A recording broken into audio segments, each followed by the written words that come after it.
Welcome back to the Right Questions podcast. This is a special episode. Today it is episode 27. And the reason it's a special episode is it is our anniversary episode. Bridget, welcome to episode 27, where we've been doing this for a year now. Yes, thank you. And happy anniversary, Todd. It is our podcast anniversary, and it has been an amazing journey, and I'm excited to explore and kind of reflect a little bit with you. We really didn't plan. This is probably one of the podcasts where we did the least planning, because we know how to talk to each other. Yeah. Right. Yeah. We know how to talk to each other. If it sucks though, it seems less structured. You can, email us. Let us know. Right. But you're basically, getting to be in on a conversation that Todd and I are just having to reflect without much planning. And I think it'll be cool. So what's the question, Todd?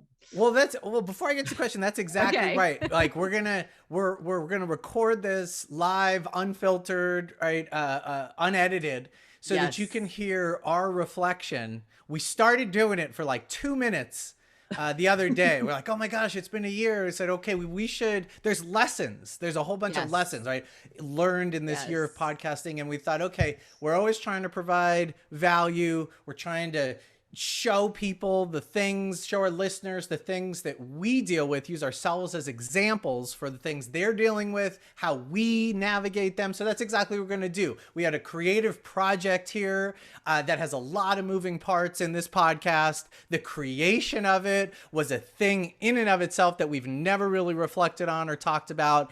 And all the leadership, team building, mindset, communication stuff that we teach all day, we also have to practice, and we have our challenges with it. And so here's the question to center us for the day. It's, what do I do when a colleague is driving me crazy?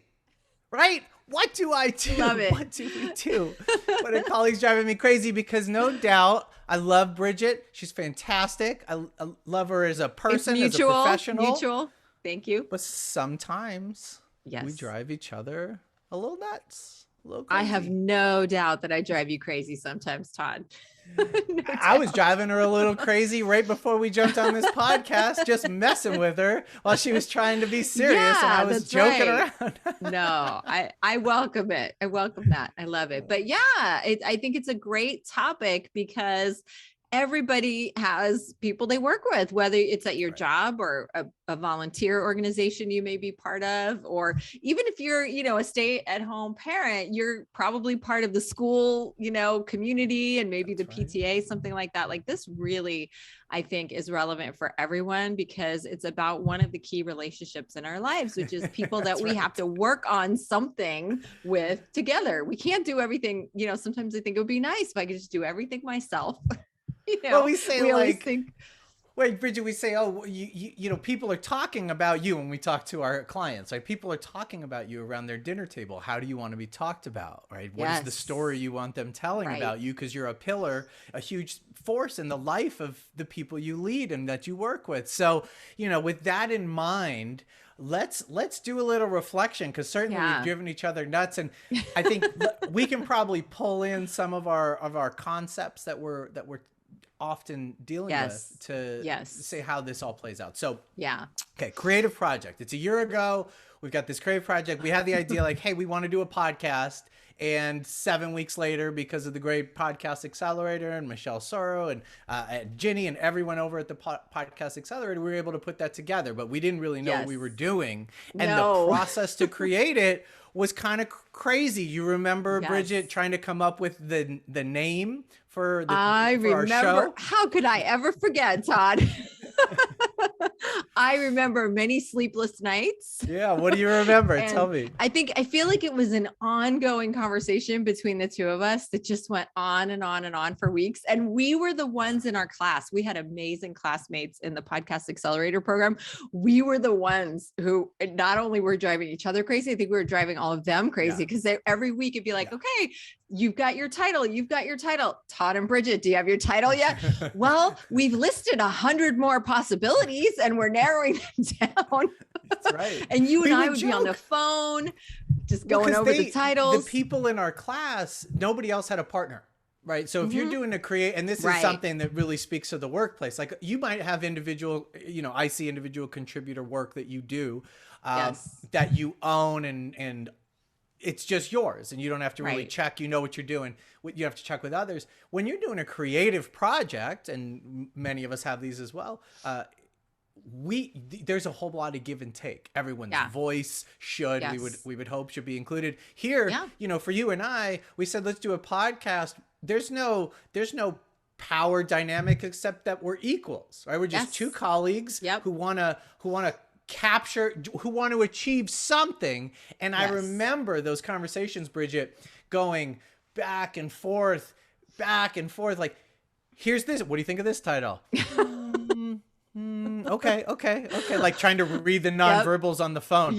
The silence, the pause. What do you think of this title? Right? Because I remember I always refer to myself as a betterist, and I was calling us the betterists. And I was like, we could call it. You were like, that's a good idea. And we thought, well, maybe we'll do that. But then we're like, oh, people won't know what we mean. That's not even a word. Right.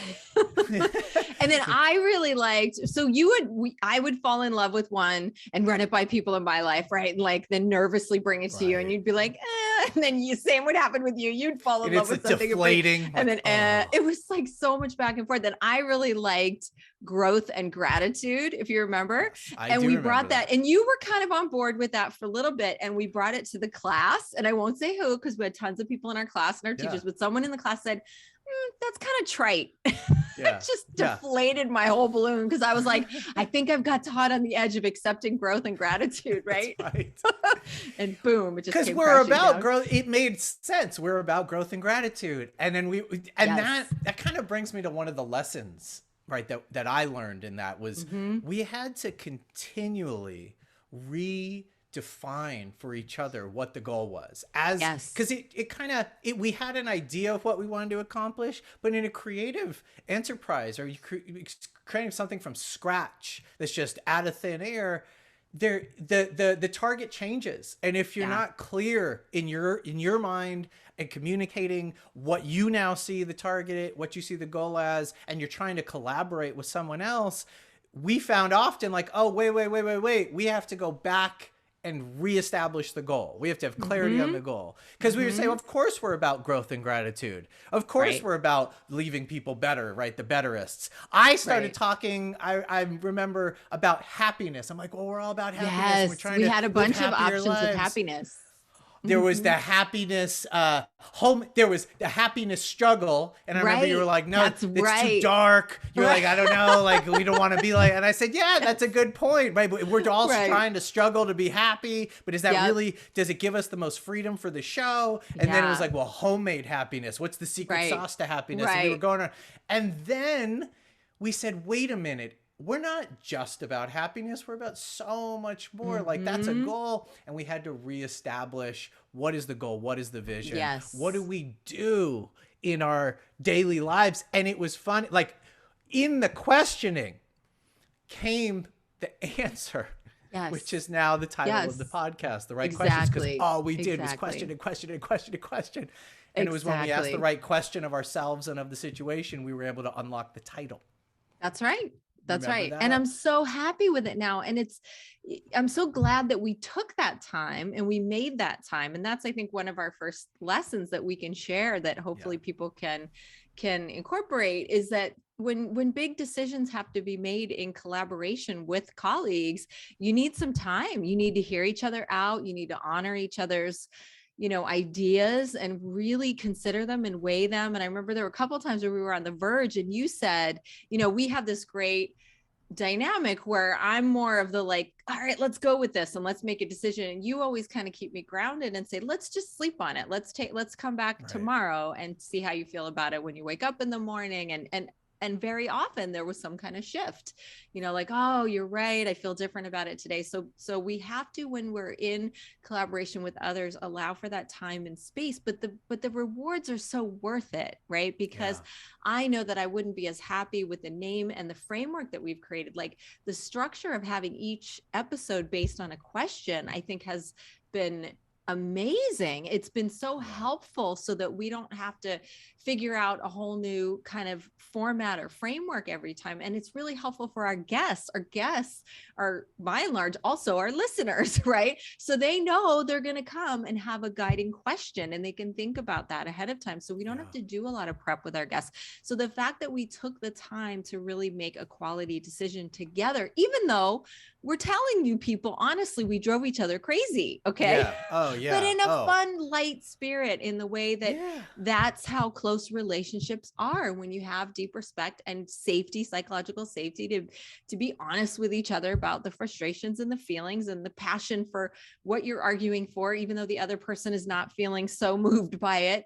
Like, we navigated that also beautifully. I think it made us closer, but it definitely brought us to some moments where there was frustration. Yeah.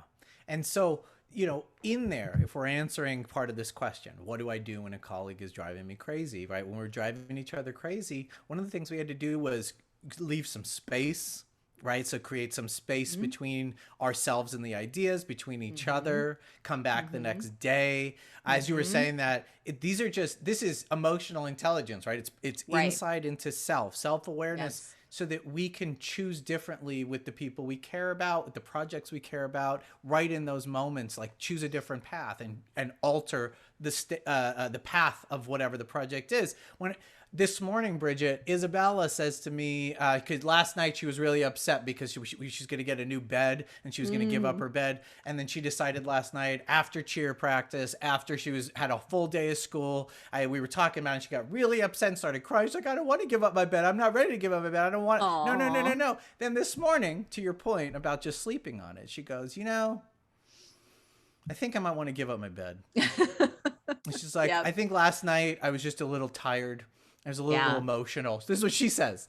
And I said, sweetie, that's great insight into yourself. So just like we're recommending, it's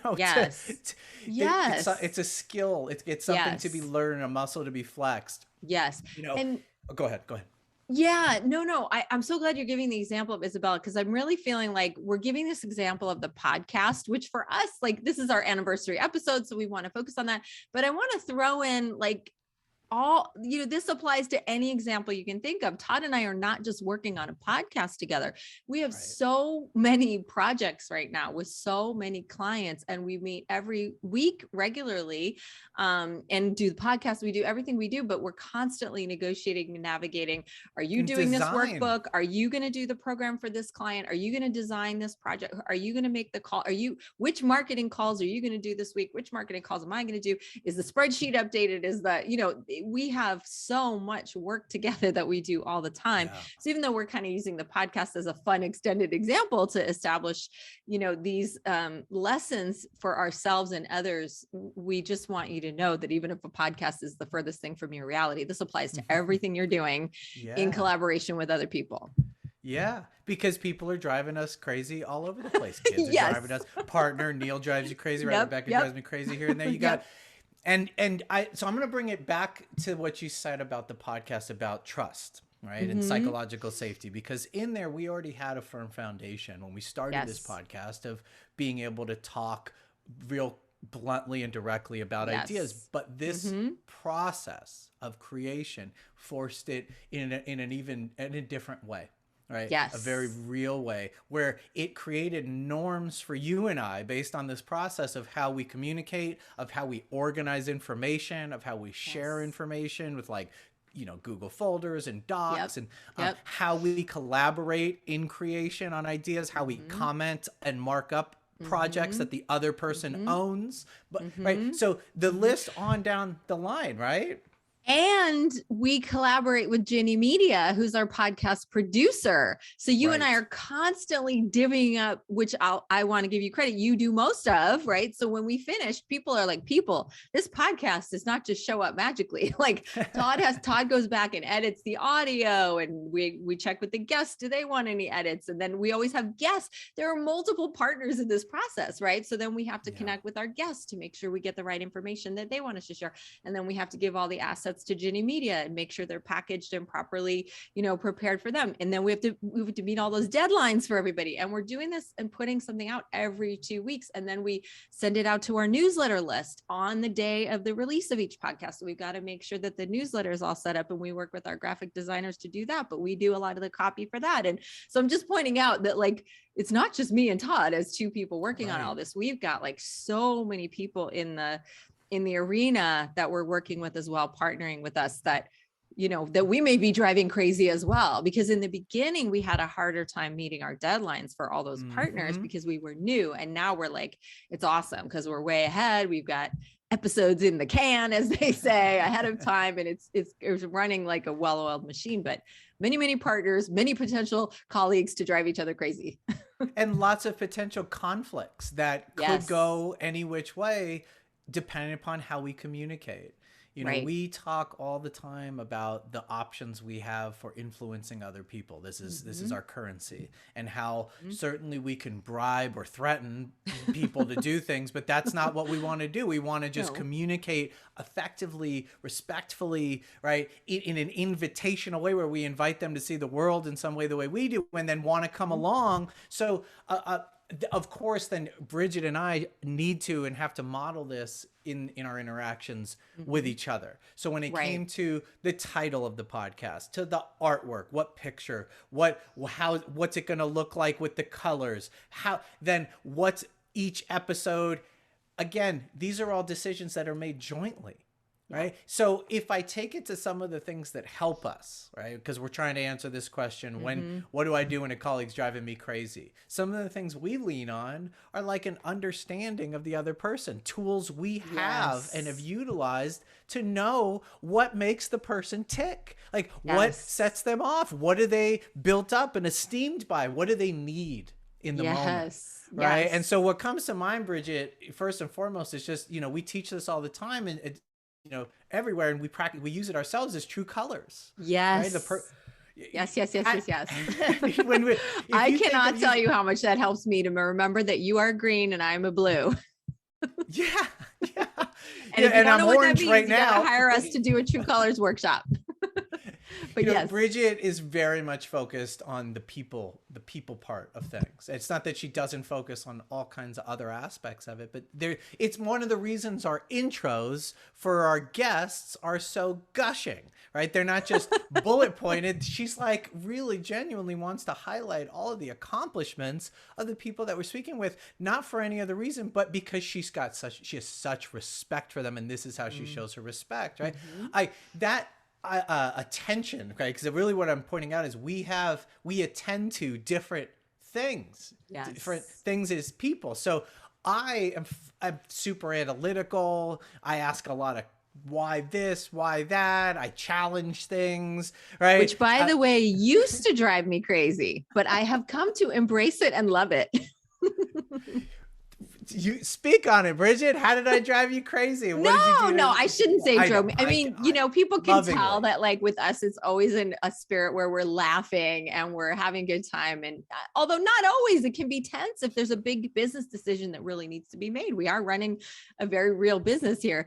But no, I think that very much like, my relationship with Neil, who's also agreeing that constantly questioning and challenging, like I'll think something's finished and good enough. And I'm a stickler, I can be a perfectionist, like anybody about certain things, right? But you can be a perfectionist and a stickler about other things. And so sometimes those things clash, and I'm like ready, like this is good enough. And you're still saying, well, what about this? Well, maybe we should change this. And don't you? And then ultimately after, and I've said this to Neil a million times, I'm like, wow, Todd really helped us make that so much better. And I can see that I was getting kind of frustrated because I was ready to be done with it, but I'm so thankful after. So I really do mean that when I say like it used to drive me more crazy. And I wouldn't say really it drove me crazy, but it took me a while to see that really did get us to a higher quality end results.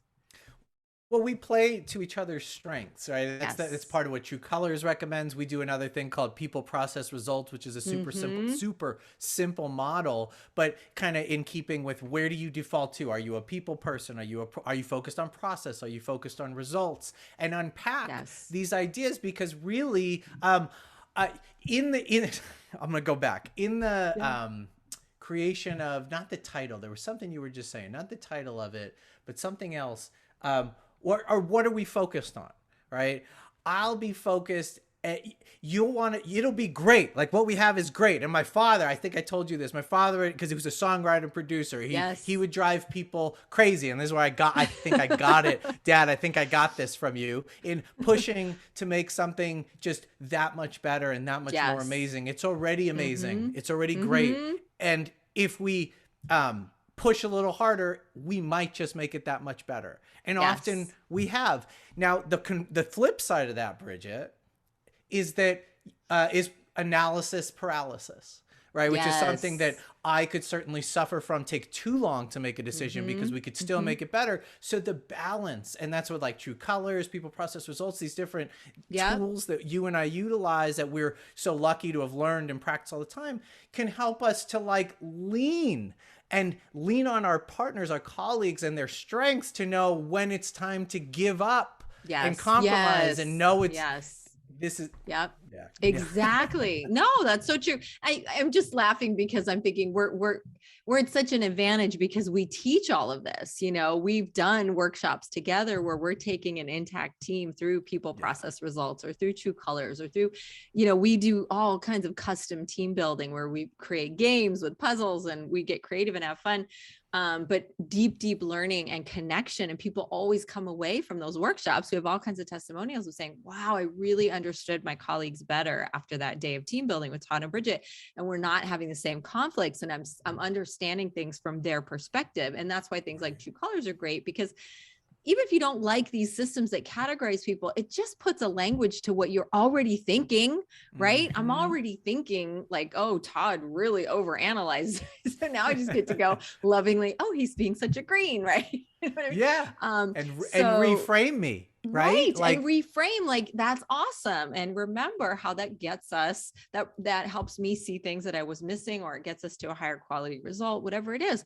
Right. So that we have that language. So, all right. So I think you usually do this. I'm going to try to do what you do. Like, to sum up so far, you know, what we're saying is, you know, take the time to really listen to each other, hear each other, make space, take some time to sit with decisions that have to be made, if they have to be made in collaboration with others. Like, have your brainstorming sessions, throw out ideas, use your Google Doc or whatever to gather all the ideas, but take some time, sit with it, you know, take whatever time you can, and use tools like True Colors or whatever, Strength Finder, all the tools out there to understand each other's like drivers and personality type and communication style and values. I know, Todd, you're huge on values, and I am too. Like, what are your values? I just made a little social media video on like, my core values are kindness, service, and excellence. And I remind myself of that every day. And I know you have your identity statement, and like really I think part of what we're also saying there is like, really be clear on who you are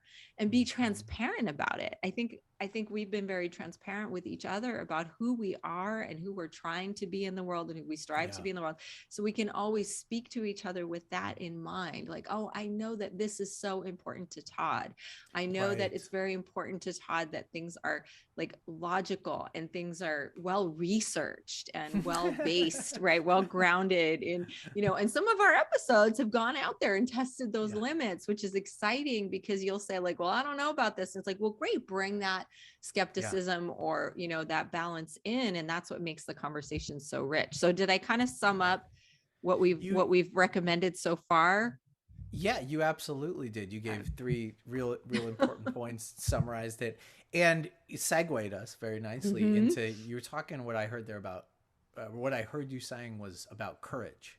Like, the courage that comes from knowing your values, like knowing yourself, having a strong self-concept is part of, and I know you coach like I do executives all the time about this, is like the insecurity in approaching said person or an idea to get more comfortable with it, right? To actually sit with it, you just recommended spend time with it so that you can show up to the discussion what we call in your argumentation theory, balanced partiality. Like, I have a position, I have ideas, I know what I think, and I'm totally open. I'm partial, but I'm balanced because I'm totally open to hearing how I'm wrong, like how I'm in error, how I haven't seen the whole thing. And Yes.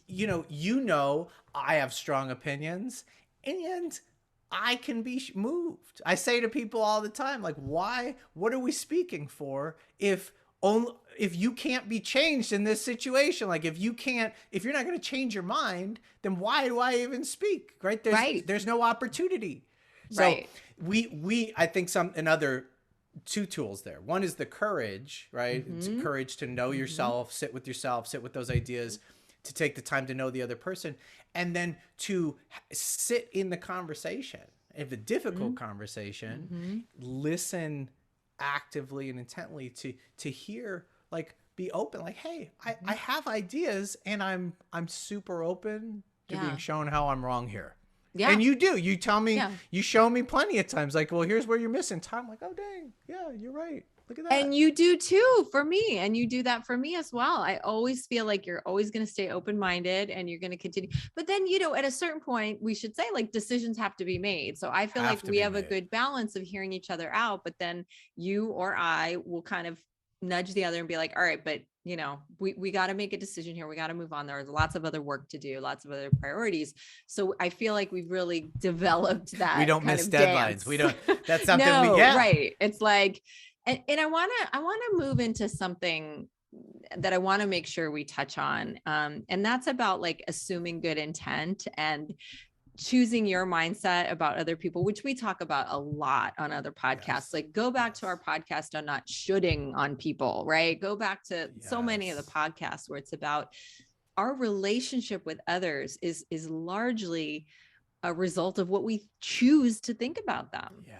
Right. Like, I could shoot, you and I could both, we work together, so intensely on so many projects. If we weren't people who choose to have a positive mindset about others and to choose to do our best to see the good in others, to, as the 1 Minute Manager says, catch people doing things right and call them out and acknowledge them. And you're always very, we praise each other genuinely for when we see great work being done, and I think that's required here too, and we coach a lot of people who are in conflict in their working relationships, and there may be very real differences that are very difficult, but I think they're so much easier to resolve if people do their best to assume good intentions. And maybe I'm Pollyanna, but I feel my life is better by going through the world believing that most people are good people and most people are trying to do the right thing. And most people are not trying to sabotage others or make their work more difficult or, even if they are, by the way, even if they are, right? There are people make poor choices, and often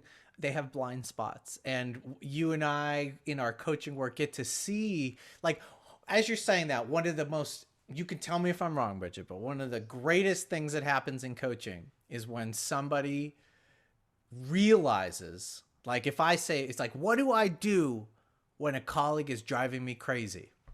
When they realize, they go, I got to check myself. Like, they don't think it's not the colleague, but when they turn the lens back on themselves and go, I got to figure out how I'm framing this person. I got to figure out what mindset I'm walking in with. And this happens constantly, right? Like, 100%. They'll come and say, I thought about it, and I realized, like, I have this whole story about this person that is built. Yes, it has some evidence, and yes, it's been built up over time. But, like, I'm walking into every interaction thinking X, Y, and Z. No wonder I'm communicating or behaving in this way. Oh my gosh, Todd. That so resonates for me. And yes, 100%. We remain neutral with our clients. Like, we're not invested in what choice you make, or it should be what's best for you. But when you really make a leap like that and you find yourself on the other side of it, where you have so much more at peace and you realize that you had, like the Wizard of Oz, sorry, but you had the power within you all the time, not to let that person's choices get to you and cause you suffering. And you've freed yourself of that. It really feels good for your coach. Like, we are passionate about helping people do that. And I have a client, keep it anonymous, but who has a struggling coworker relationship, and this person has really been able to do that over a year of our coaching work. And it just makes me so happy for this person, because this person came to me initially where that was the only thing, the main thing that we talked about was this coworker relationship. And it was so stressful for this client. And I understood, because I could see how, if it were me, I would see these choices that this coworker was making as very concerning and upsetting. And we came to the point where this client of mine really realized that that other person was not going to change, and that the job is not going to change, that the coworker relationship is going to remain, and that they were able to like completely shift their mindset and come to a place of like, that person's going to do what they're going to do. I'm going to stay in my control zone and do what I can do with my part. And I'm not going to be stressed and upset about it. It's not like abusive or anything, right? I want to be clear. There was nothing going on that was, something, like I said, abusive or that really needs to be addressed. It was just like frustrating stuff. But this person, we're still coaching on all kinds of other things, does not even bring up this relationship anymore. And once in a while I check in, like, how are things going with so-and-so? And it's like, oh yeah, they're still doing all those same things, but I don't think about it. It doesn't affect me. And I just wanted to share that real example of what you just said. Cause yes, I'm with you 100% that is one of the most beautiful, rewarding aspects of the coaching work we get to do. And it helps remind me to do it with us, right? Yes, that's why we never, even though we love it as a title and we're joking about it, we never really get to the point of driving each other crazy, because that's a choice to well, when I start feeling those vibrations in me, I do exactly what you said. I reframe what's going on. I look at the goal, like we just recommended. I look at what you're trying to achieve. I look at what you're focused on. I look at the value of all those things. And I marry it with what I want to achieve, right? Because they always go together. If I just have to take the time to take that step back and reframe that takes courage. Like that takes courage to take responsibility for what I have control over.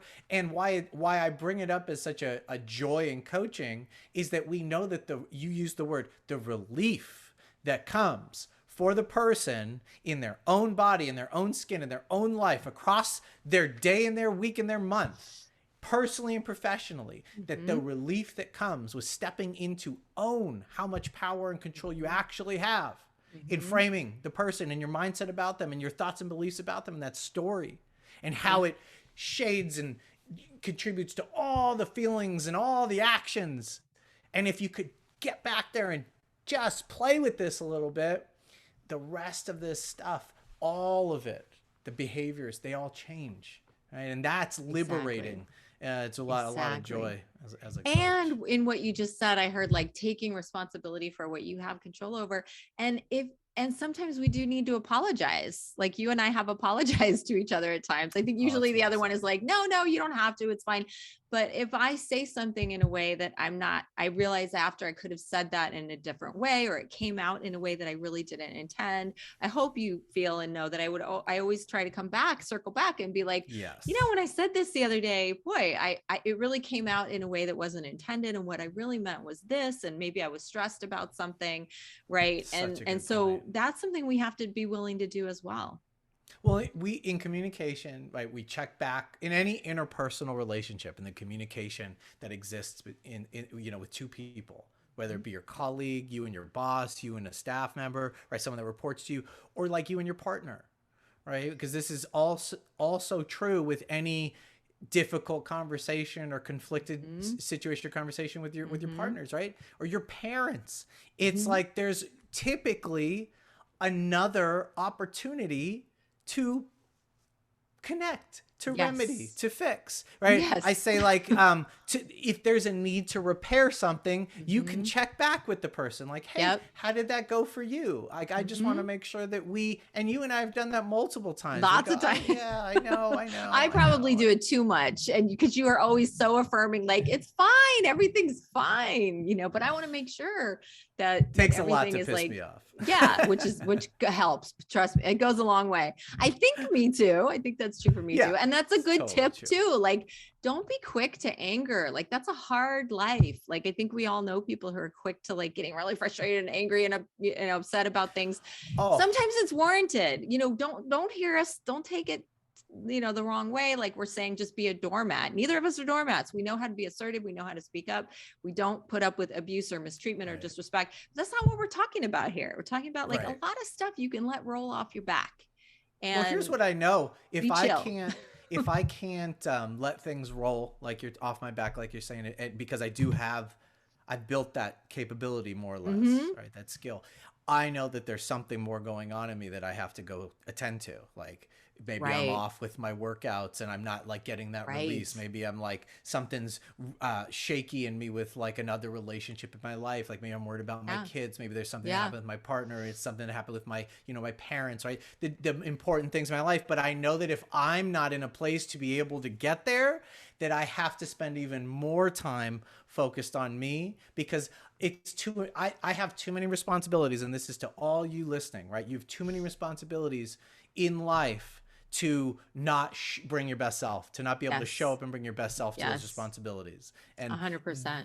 This leadership jacket, hat, what have you, we don't get to take it off. Like at a certain point, it's just the way we live our lives. And so we coach people around that to make this our lifestyle where, part of leadership is repairing relationships that you've made, stepped in it for a second. Part of it is taking responsibility for it. It's asking for clarification, but having the courage to do all of these things, leads to the answer of like, hey, what do I do when a colleague is driving me crazy? We gave you all these tips and then we threw it back on you and said, check yourself, because really it comes back to you most of the time, and that's very empowering. Exactly. And hopefully there's a genuine and natural caring about each other as colleagues as well. Like as Todd knows, I always want to know about what's going on with his kids and his partner. And what did you do for the weekend? And when Todd asks me about, I went and saw Jackie over the weekend, like I know he really cares, and I can answer genuinely from my heart about, we have to be able to be our whole self with our colleagues to an extent, but we also have to, like the cool thing with that Todd and I have also navigated is like, we can talk about, my weekend, but we're probably not going to give it more than like 5 minutes if we've got a lot of work to do. And we're both good with that, right? It's like, okay, ready to get down to work. We got like 10 things on our one-on-one, list for today and things that we have to cover. So find that balance with your colleagues. If we're talking about things for longer than a couple minutes, that's because it needs to be talked about. Yes. And those are the exceptions, right? Like we have to have exceptions to the way of moving forward. Sometimes we got to coach each other to like get things out of the way, and then we move forward, which is another benefit. Don't think for a second that the idea isn't lost on us that we coach people and that we come to this with maybe a different mindset, but we're recommending it. We're suggesting the same things available to you. There's nothing special going on here. And it really brings me. Oh, go ahead. No, finish that thought, please. Well, it brings me to my last point. So I have one more kind of full circle thing, which is all of this created such deeper bonds between you and I. The podcast, having to work on something creative with so many moving parts and so much delegation, what's the word? Dividing up the labor and the tasks and just clear communication. There's a lot going on. And what it led to was deeper bonds and way, way more trust, as if that was possible, because we already trusted each other. But what's come has been, I really, for the lack of blue in me, back to true colors, I really, I'm so appreciative to the process, to the podcast, and like to you for all that's happened in the last year. COVID, by the way, right? We came about because we were here in we should start talking about our stuff. We're not presenting this to that many people. Let's get these ideas out to people. The trust that we've built and how we've been able to lean on that for all of the projects that have come, there was a pause there, but we're very busy. And to have to navigate this process and learn each other in a whole new way has led to success in a number of other ways on the back end of this, and we're still living that today. I appreciate beautifully said. That was so blue of you. I feel the same way, Todd. I feel exactly the same way. And I could gush on and on and on. I feel like our relationship is like the healthiest, most enjoyable, fun colleague relationship anybody could ever ask for. I feel like you have stepped up into leadership in my company in ways that I never, ever, ever fathomed anybody could. Like, I never even thought I would have someone working in my company. And now you're like, you know, this amazing partner who I rely on and who, you know, deals with, we have so many clients where I don't have any interaction with them at all, which, and they're all, you know, you take care of everything, and you do everything from the initial marketing calls to invoicing and estimates, and, you know, the whole, and the design. And I hear you talking about trust. That's what I like, oh, thank you. Trust, like trust. I never, ever, ever dreamed I could have that kind of trust with someone in my company. And it's 9 years, you know, I'm not saying it happened right away. So I understand people, it's hard to build that trust, but it is at a beautiful, beautiful place right now. And because I feel like I can always speak the truth to you, Todd, and be honest, even though I don't want to, and it's awkward sometimes, I have to tell you that someone's waiting in a Zoom meeting for me right now.